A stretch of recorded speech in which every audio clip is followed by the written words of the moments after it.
Was this price action justified? Well, I think expectations heading into the quarter had become very low, and I think investors assumed that David Calhoun, the new CEO, and this being his first quarter, in fact, he's only been the CEO for a few weeks, would clearly err on the side of caution. So, I'm still cautious on the stock, and I can appreciate there was a little bit of relief from investors today because certainly there was an expectation that they would get as much of the bad news out there as possible today. That's my point, Ken. Should they have been a bit more conservative, given that we have no idea when the 737 MAX will return to the skies?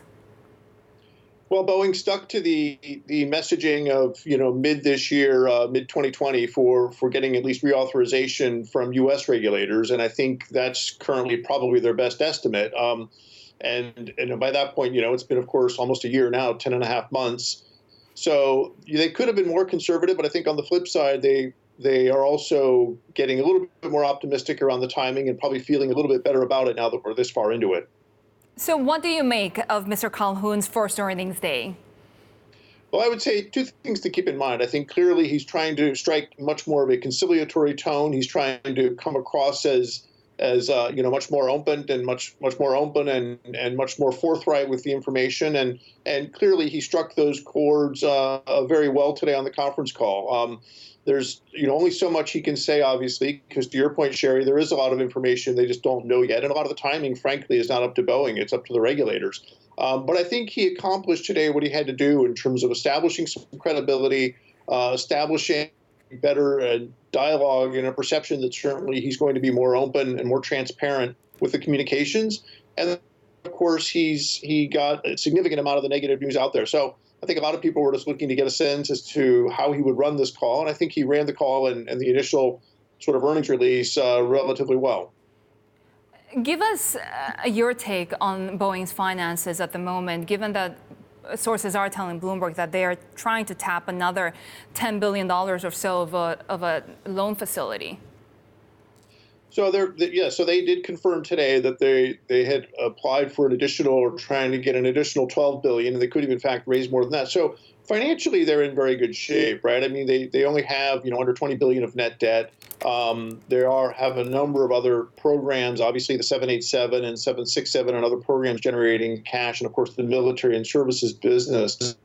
So it's not a liquidity crisis or liquidity crunch. I just think it really points to the fact that 2020 from a cash flow standpoint is going to be, in fact, worse than 2019.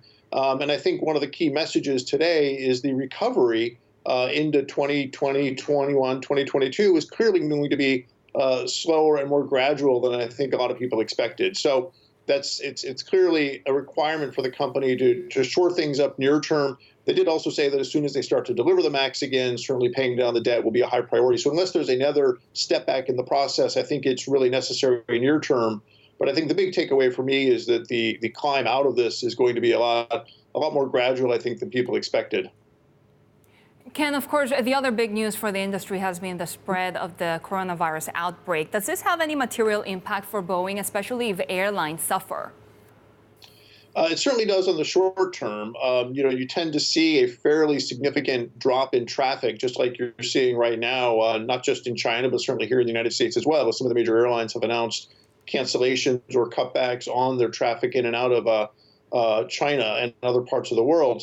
But the historical pattern, even back to the SARS epidemic, several years ago, is that traffic tends to come back and rebound fairly quickly once we get confidence that you're on the other side of this, the virus like we are now. So it certainly has, it's obviously a significant risk. It certainly has the potential to be fairly significant. But I would say with what we know now, I don't think people expect it to be a long-term setback for Boeing or the industry.